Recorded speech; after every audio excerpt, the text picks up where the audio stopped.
se llama medicina de precisión. O sea, vamos a tener que buscar más para saber qué es lo que tiene este paciente. Y estos son los casos de las diabetes monogénicas. Por ejemplo, aquí tenemos a la diabetes neonatal, donde vamos a tener nosotros eso se llama un panel de mutaciones que podemos identificar en el paciente. Entonces, si un niño nace con diabetes, pues vamos a tener que ver si es que tiene alguna de estas mutaciones. Algunas de ellas son autosómicas dominantes, algunas son autosómicas recesivas, pero en general algunas son solamente causadas por duplicación paterna, por ejemplo. Todas ellas nosotros necesitamos identificarlas y van a tener un pronóstico específico. Por ejemplo, el paciente que tiene mutación en el INS, que es un gen, nosotros vamos a necesitar insulina para poder ayudar a este paciente. O sea, ya sabemos, si nosotros lo identificamos, es un paciente que desde bebé, la madre va a tener que aprender hasta, primero, medir. Nosotros le ponemos el lector en la piernita, la madre mide y le va a administrar la insulina en horarios. ¿Listo?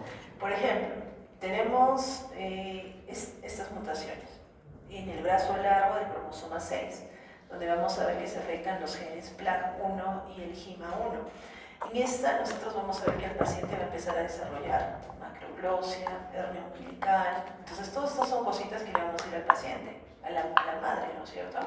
Hay que tener cuidado, probablemente su lengüita va a crecer un poquito más, pero ¿qué sucede si es que nosotros la tratamos adecuadamente desde el principio? Pues vamos a poder limitar un poquito algunas de estas cosas, ¿no? De repente, ese hernia umbilical que en un paciente que no está diagnosticado se puede torcer y todo, pues en él de repente va a tener algunos controles más frecuentes y vamos a poder identificar rápidamente si es que hay alguna alteración. Ahora, también ahí vemos que se le da, además de algunos tratamientos específicos, especialmente para metilación, se le puede dar también insulina. ¿Listo? Y, por ejemplo, los que tienen alteraciones en IF2B1, este paciente va a tener diabetes permanente, pero se asocia con alteraciones en el hígado. Y las alteraciones en el hígado son potencialmente tóxicas para el cerebro. Entonces aquí nosotros tenemos que tener cuidado y tenemos que decirle a la madre y educarla respecto a qué es lo que puede presentar. Entonces, esto es medicina de precisión, estos son los síndromes monogénicos, no son adquiridos, o sea, no son que le estamos pasando, sino que son alteraciones, mutaciones genómicas. Y lo mismo vamos a ver en los MODY. Ustedes van a ver que cada uno de los MODY van a tener alteraciones, por ejemplo, la mayoría van a ser en los genes HNF1. En el HNF1A, en el 4A y en el 1B van a ser los que se van a relacionar más que todo con el MODY. Y esto obviamente lo vamos a identificar con NGS o de repente con un panel chiquitito que hagamos de PCR. ¿Ok? ¿Quedó claro lo de diabetes monogénica? A ver, yo creo que hay residentes de endocrinología que de repente no dominan este detalle, solamente es para curiosidad de ustedes. ¿Listo? Muy bien. Entonces, algo que ustedes tienen que recordar y que lo mencionan bien las guías van a ser las complicaciones. ¿Listo? Las complicaciones son definitivamente un rasgo importante. Yo creo que sus compañeros lo han hecho súper bien, pero más o menos para que ustedes recuerden, tenemos complicaciones agudas y complicaciones crónicas. Las complicaciones agudas son las que van a llevar al paciente a la emergencia. Entonces son algo que ustedes tienen que tener súper bien claro. ¿Listo? Las complicaciones crónicas van a ser las que van a causar una alteración en nuestro sistema de salud, es decir, que nos van a costar. ¿Listo? Entonces, dentro de las complicaciones agudas tenemos las crisis hiperglicémicas y la hipoglicemia. La crisis hiperglicémica, ¿no están viendo? O están viendo, pero no lo estoy proyectando. Oh, qué pena. Se perdieron. Aquí estamos. Complicaciones agudas y complicaciones crónicas, tenemos hiperglicémicas e hipoglicémicas. Miren, realmente creo que debería decirles así, hipoglicémicas y hiperglicémicas. Las hipoglicémicas son las más graves, no se les puede pasar un paciente con estas alteraciones. Clásicamente vamos a tener una triada que se llama la triada de Whipple. Y esta triada nos habla acerca de la clínica de la hipoglicemia. La clínica de la hipoglicemia van a ser síntomas autonómicos o neurovegetativos que van a caracterizarse por temblor, palpitaciones, ansiedad, diaforesis, acá solo voy a poner que esto es igual a sudoración, frialdad en las extremidades, palidez y sensación de hambre. Miren, ustedes como médicos no se les puede pasar estos síntomas, porque los van a encontrar yendo al gimnasio, que alguna persona va a tener temblor, palpitaciones, ansiedad, diaforesis, palidez, frialdad, y se va a desmayar. En su clase de zumba, en su clase de pilates, mientras están en el mall, y su mamá va a levantar la mano y decir, ¡él es médico! Y yo estoy en segundo año. A mí me pasó, cuando yo estaba, no me acuerdo de qué año, que mi mamá dijo, córrele a atender al paciente. Pero felizmente yo sí hice mi curso de primeros auxilios, así que háganlo, chicos, háganlo. ¿Listo? Estos son los síntomas clásicos de un paciente con hipoglicemia. No se les puede pasar. ¿Listo? No pueden estar pensando, de repente este paciente tiene ictericia, de etiología determinada. No, esto tiene que ser rápido. Si ustedes ven un paciente así, su primer pensamiento tiene que ser hipoglicemia. Pero hemos dicho que también pueden haber síntomas neuroglucopénicos. Y estos síntomas van a ser directamente relacionados en la deficiencia de la glucosa en el sistema nervioso central. Y esa deficiencia de la glucosa en el sistema nervioso central es clarísimo. Va a empezar con dolor de cabeza, sueño, estupor, y el paciente puede desmayarse, entrar en coma y si es que no hacemos nada, inclusive convulsionar. ¿Listo? Esto es progresivo. ¿Listo? Casi siempre el paciente va a estar así como con temblor, palidez, sudoración y va a decir, ¡ay, me duele mi cabeza! Y ustedes van a decir, ¿qué era? Yo me acuerdo de esa clase. Era fisio, pato 1, pato 2. Entonces, no se pueden permitir. En ese momento usted le dice, tienes un sublime, un chocolate, póntelo debajo de la lengua o toma un poquito de gaseosa. No, pero es el fitness, un poquito de gaseosa. ¿Listo? Aquí tienen que actuar rápido, tienen poquito tiempo. Recuerden que la reserva de glucosa en el cerebro, ¿cómo era? Nula, ¿no es cierto? Dependía enteramente de la circulación sanguínea. Entonces hay que tener mucho cuidado con eso. Ahora, para que sea triada de Whipple, aparte de la clínica, tenemos que tener un valor de glucosa en rango de hipoglicemia. ¿Y qué es rango de hipoglicemia? Si es que tiene el paciente diabetes, tiene que ser menor a 70, y les voy a poner acá, miligramos por decilitro. O sea, si es que es un paciente ya que tiene diabetes diagnosticada por debajo de 70, nosotros vamos a decir que el paciente tiene hipoglicemia. Si es que no es diabético, menos de 50 a 55 miligramos por decilitro. Entonces ya la tienen clara, no es como que usted va a decir, ay, no sé, es diabetes, hipoglicemia, no. Si es un paciente diabético, menos de 70. Si es que es un paciente que tiene una alteración, diré que es un paciente normal, 50 a 55 miligramos por decilitro, nosotros ya vamos a considerar el paciente en hipoglicemia. Y miren, el tercer criterio de la triada de Whipple es que cuando ustedes le pongan glucosa, si el paciente está convulsionando, ¿le van a poner el sublime debajo de la lengua? No. Ni se les ocurra meter la mano porque se van a quedar sin dedo. ¿Listo? Si el paciente está convulsionando, lo primero que tienen que hacer es lo colocan de decúbito lateral para evitar que se golpee. Lo máximo que pueden hacer realmente es poder proteger cabeza y cuerpo, pero no metan la mano dentro de la boca y obviamente si están en el mall no van a tener para canalizarle la vía y ponerle dextrosa. Pero en estos pacientes le damos dextrosa al 33%, si es que nosotros tenemos la vía. Eso es muy importante, por favor. Esto tienen que dominarlo, el paciente puede morir si es que ustedes no hacen nada y no saben. Si el paciente está con cefalea, ahí sí le pueden dar, ¿listo? Si todavía no ha perdido la conciencia, pueden utilizar vía oral. Si el paciente pierde la conciencia, ya tiene que utilizar vía endovenosa, ¿ok? Muy bien. ¿Qué más tienen que saber? ¿Cuál es la etiología? Miren, la etiología más frecuente es que el paciente haya consumido alcohol, por ejemplo. Algunas personas son pacientes normales, pero no cenan, no almuerzan, no sé, y salen ese día, es viernes, sábado, se van a bailar y de pronto toman alcohol y recuerden que esto hace que se consuma su glucosa y el paciente desarrolla hipoglicemia. Algunos fármacos como las suponiburias, cabeza, pueden causar justamente alteración de hipoglicemia. También vamos a tener insuficiencias. Insuficiencia hepática, insuficiencia renal puede estar relacionada con episodios de hipoglicemia. Ayuno prolongado, pacientes que tienen otras endocrinopatías, como por ejemplo Cushing o hipertiroidismo, podrían desarrollar hiperglicemia. Y los pacientes que tienen insulinoma. ¿Alguien sabe lo que es un insulinoma? Un tumor que secreta insulina. Ya, muy bien, ya saben, entonces estamos teniendo una lesión, generalmente un tumor, que produce insulina, ¿ok?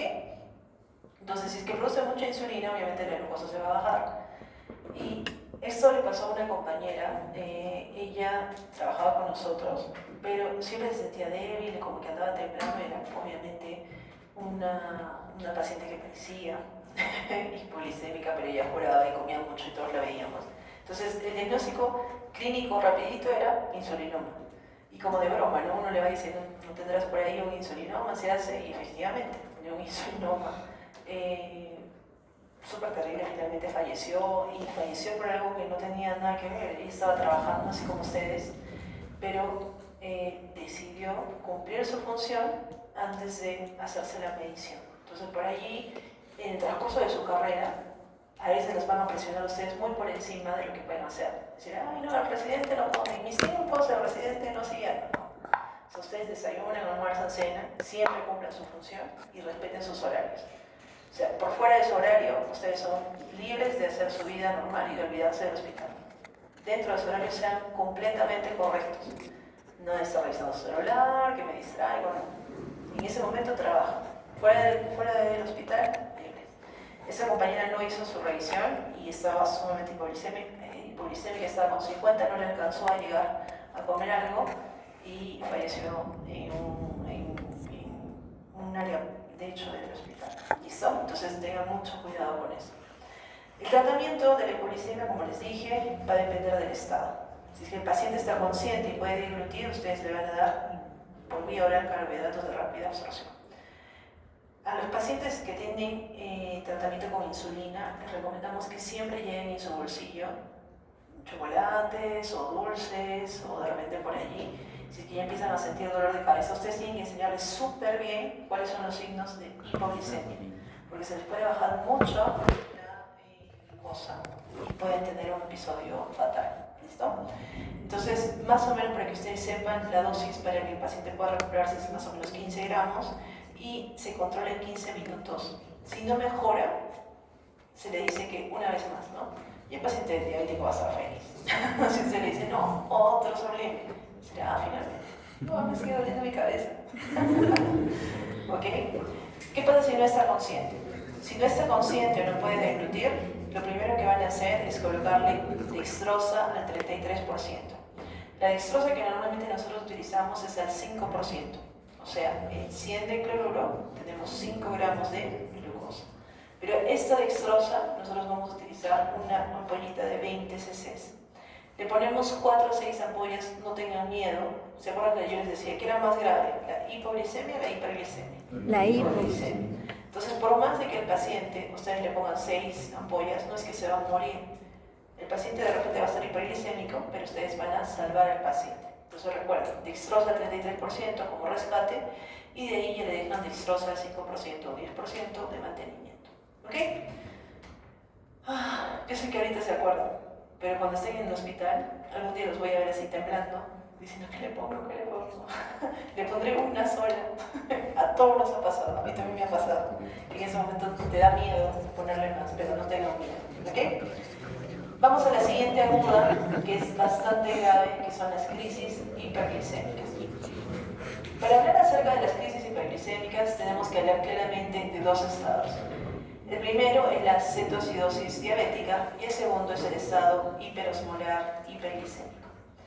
En la cetoacidosis diabética sabemos que la insulina falta o es insuficiente. ¿Qué tipo de diabetes tenían esos pacientes en la mayoría de los casos? No. Diabetes tipo 1. Muy bien, entonces falta la insulina, se ha destruido la insulina. Aquí vemos que los pacientes tienen un incremento de la lipólisis, por eso suelen ser delgaditos, ¿listo? Y estos pacientes suelen hacer cetogénesis. ¿Cómo es su paciente clave, su paciente robot? Su paciente es generalmente un paciente con diabetes tipo 1, puede ser un paciente con diabetes tipo 2 insulino dependiente, pero ya les he dicho que tendría que estar muy avanzado, porque si es que tiene que hacer un poquito de insulina, eso previene que no llegue a la cetogénesis. En la clínica, el paciente tiene dolor abdominal, suele tener náuseas y vómitos, y esta es la razón por la que entra, y ustedes de repente le dicen, no, no corresponde su atención señora, vaya usted a otro hospital. Entonces es un niño que tiene náuseas, vómitos, mucho cuidado, dolor abdominal. Lo ven taquipnéico y ahí sí ya se preocupan, ¿no? Empieza a respirar con respiración de Kussmaul. ¿Recuerdan el video que les pusimos en primera fase? ¿No es cierto? Respiración de Kussmaul. Es rápida, una respiración rápida y superficial.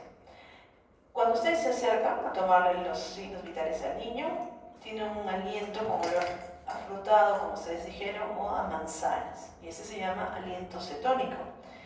Puede tener signos de deshidratación, ojos hundidos, lengua que es con saliva espesa o inclusive la lengua está seca y puede en algunos casos presentar alteraciones del sensor. En el AGA van a tener ustedes claramente acidosis metabólica. Si es acidosis, generalmente el pH es menos de 7.3, con un bicarbonato menos de 18 y un anión GAF más de 10. ¿Listo? Miren lo que les estoy diciendo, ¿eh? Porque recuerden que en los exámenes viene como un caso clínico, un paciente que tiene acidosis. ¿Listo? Y característicamente anión GAF alto. ¿Listo? ¿Recuerdan cómo calculaban el anión GAF?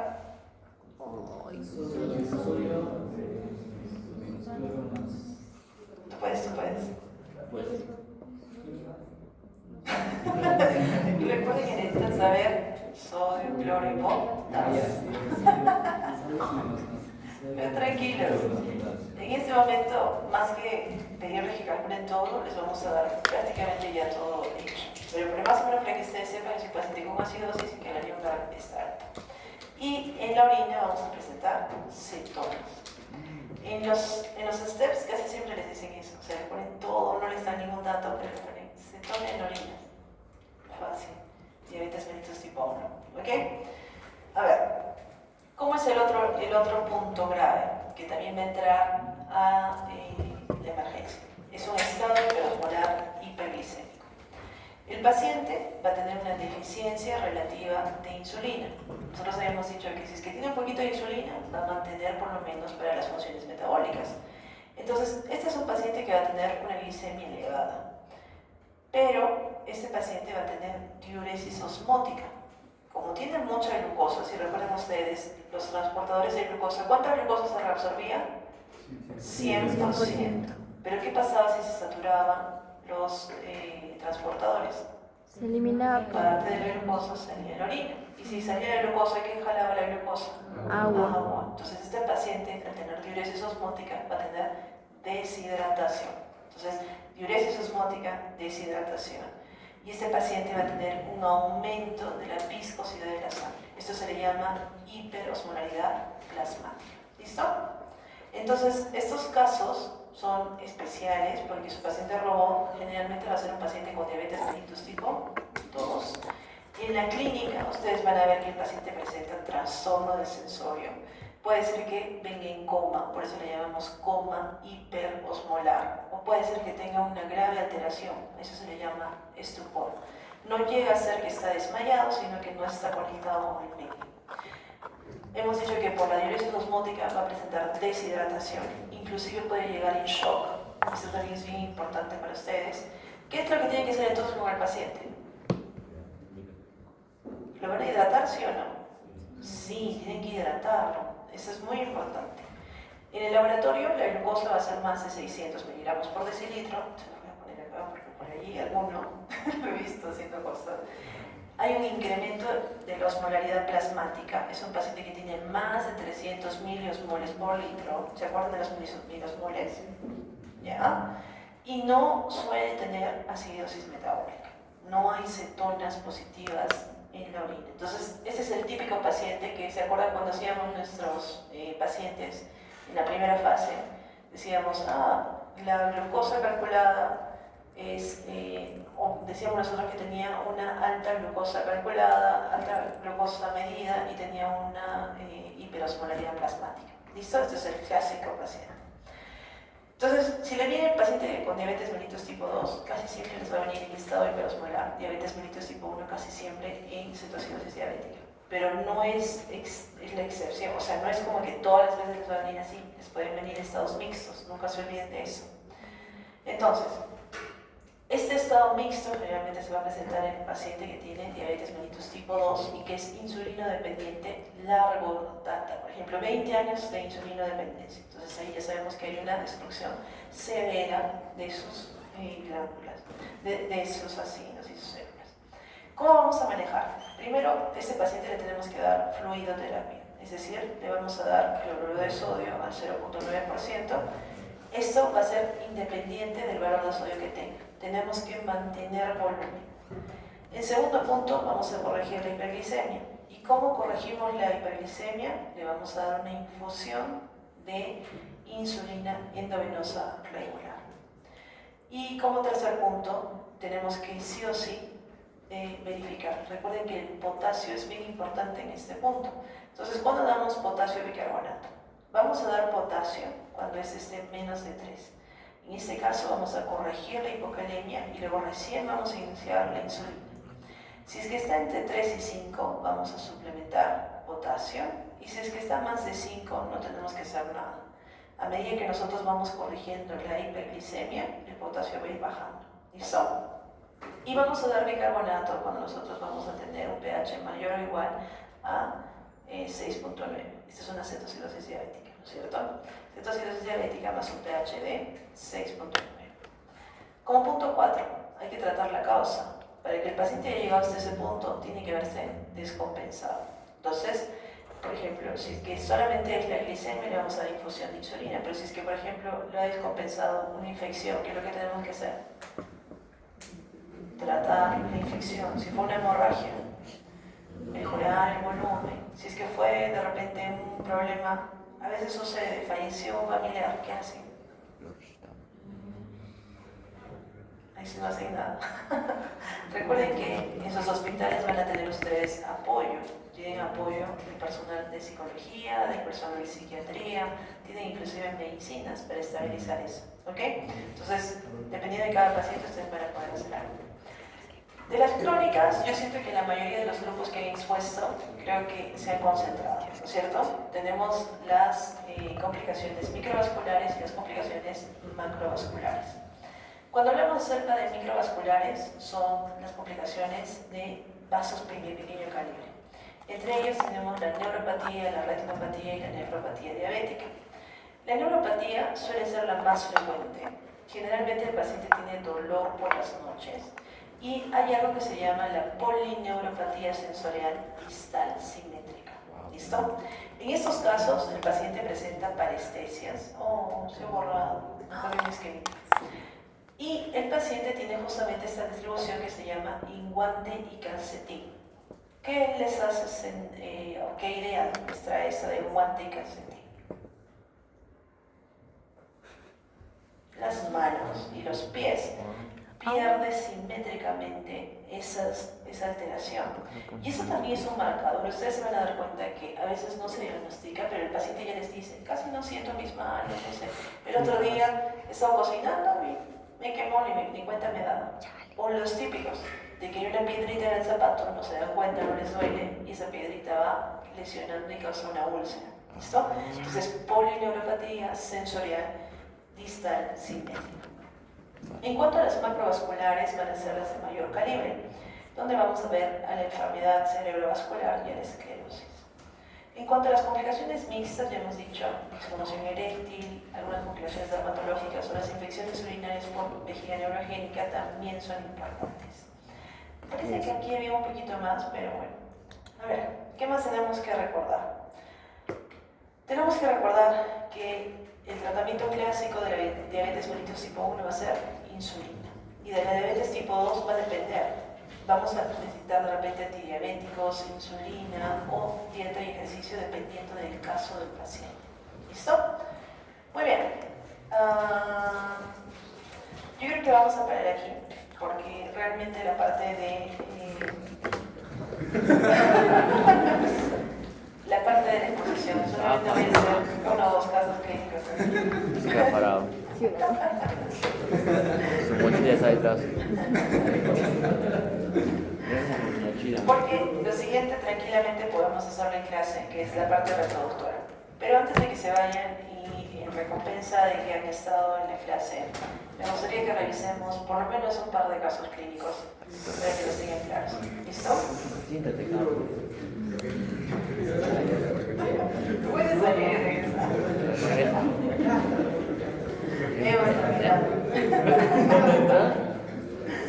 Teléfono antes de ir al baño.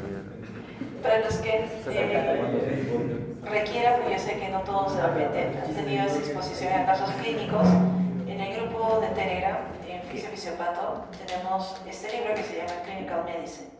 Clinical Medicine se lleva cuando ustedes hagan medicina interna, 1 y 2, probablemente. Pero están ahorita en condiciones de resolver. O sea, se van a dar cuenta, es un libro que en Estados Unidos se lleva en el último año, en el último semestre. Pero, como les digo, Yo lo tengo pirateado. no estamos a nivel Corea todavía, pero casi, 208. Muy bien, a ver. Mira, sí.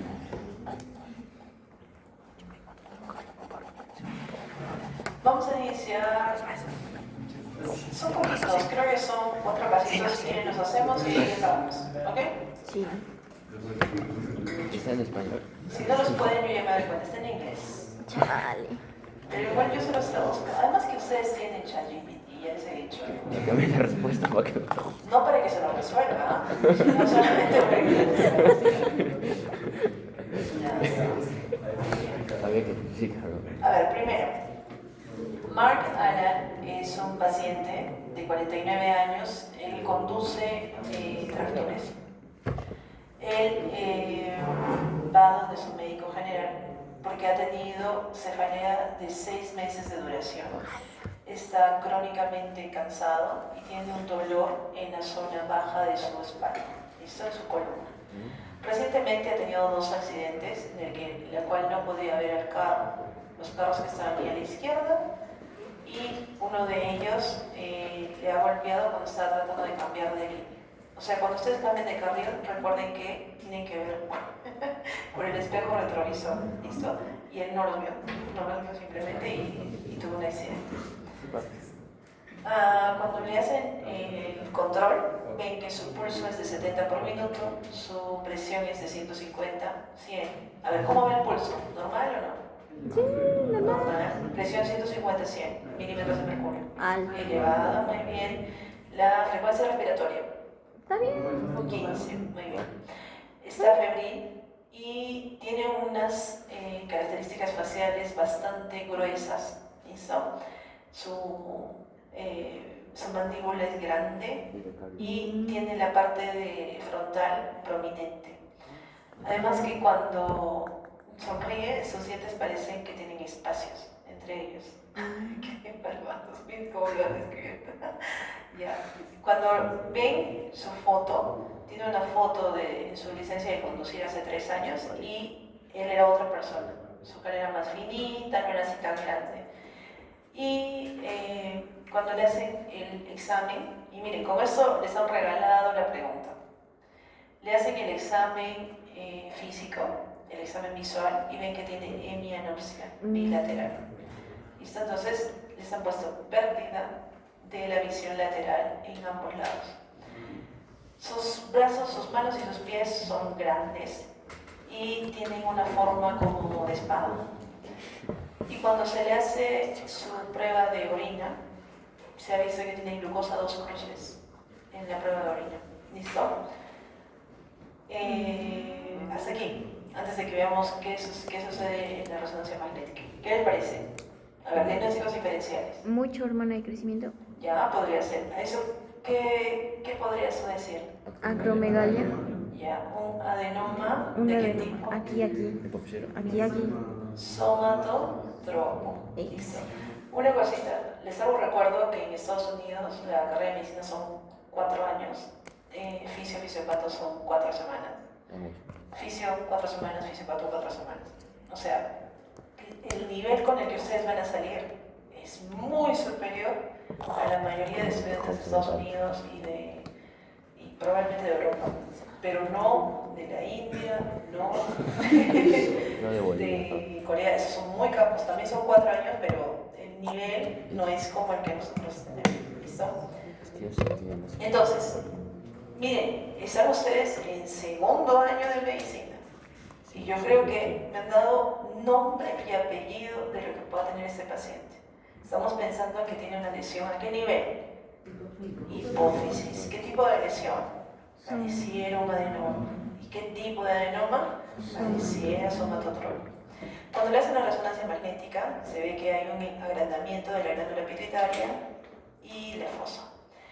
Y la pituitaria tiene un adenoma de aproximadamente 17 milímetros que está presente. Entonces, se confirma lo que hemos dicho. ¿Listo? Clarísimo, sencillo. Yo creo que para este punto ustedes han entendido claramente la clínica y qué es lo que está sucediendo. ¿Cuál es su diagnóstico entonces? Ya lo dije anatomía. Probablemente acromegalia, ¿no es cierto? ¿Cuál es su diagnóstico diferencial? Aquí está acá. Díganme, ¿cuáles son sus diagnósticos diferenciales?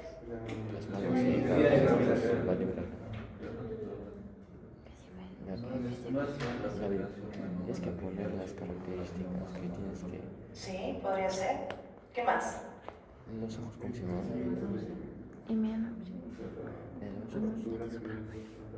O sea, puede ser que no solamente sea eso, sino que sea, o sea, un crecimiento de distintas cepas. O sea, para que decíamos no solamente de una, no solamente de repente somatotropa, sino también alguna otra. Podría ser. ¿Qué les parece o cuáles son los hallazgos clínicos claves de esta enfermedad? Que les hayamos de la atención. Ya, la acromegalia, ya, la visión que es tubular, la hemianopsia, ¿qué más? Que claramente en la resonancia magnética tenemos una alteración en la hipófisis, ¿algo más? La frente, las características físicas, ¿algo más les ha llamado la atención? La glucemia. La glucosa. Hipertensión, muy bien, ese es un buen dato. Listo. ¿Cuál es la base científica para que nosotros podamos decir estas características? El aumento de la hormona de crecimiento. ¿Qué es lo que hace? Es Decíamos que estaba a distintos niveles, ¿no es cierto? cartílago. Muy bien. Muy bien. O sea, nosotros decíamos que en este paciente ya se habían cerrado todos los cartílagos de crecimiento y por eso estamos viendo esas alteraciones. También decíamos que había crecimiento a nivel distal, que es lo que él tiene, ¿no? Piernas y manos. ¿Qué más? La hipertensión. ¿Cómo le explica? Bueno, el paciente tiene cardiomegalia, muy bien. ¿Retiene o no retiene líquido? Sí,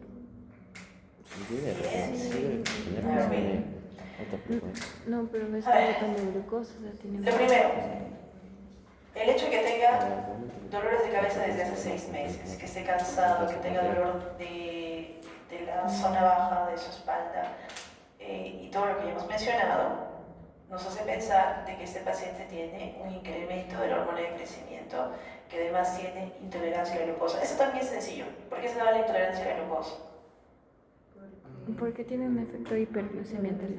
Ya, la hormona de crecimiento tenía dos, pero tenía dos efectos respecto a la glucosa. Primer efecto, inhibe la insulina. Por tanto, ¿qué pasa con la glicemia? Aumenta. ¿Y eso cómo lo estamos viendo en este paciente?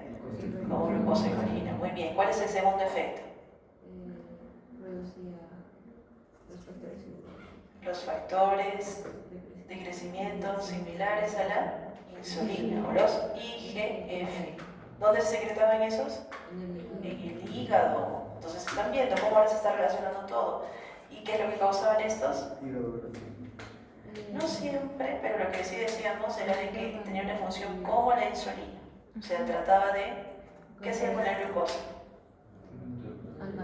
Podría ser, muy bien. Entonces incrementa la IGF-1, que ya lo hemos dicho. Muy bien. Y todo esto es consistente con el diagnóstico de acromegalia. Listo, chicos. Siéntanse felices. Estamos hablando acerca de la primera y segunda clase de esta parte y ustedes han hecho un buen diagnóstico basado en evidencia, o sea, el paciente tiene su diagnóstico. Hasta aquí, mi función está hecha, me puedo ir a mi casa tranquila. ya en el siguiente año les voy a enseñar tratamiento, así que pueden diagnosticar a su paciente. Pero bueno, sigamos. ¿Qué más? Ustedes se ríen, ¿no? Piensan que es broma. Imagínense, es su primer, bueno, no, ustedes ya han diagnosticado varios pacientes.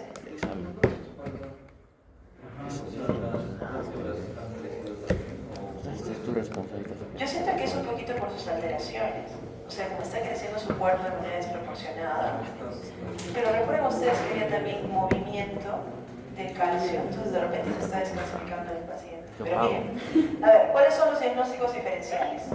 Puede ser que este paciente tenga una alteración familiar, puede ser que tenga el síndrome de McCune-Albright. Miren, esto ya pues finísimo, ¿no? Estamos hablando ya a nivel chino, o sea, muy, muy finísimo.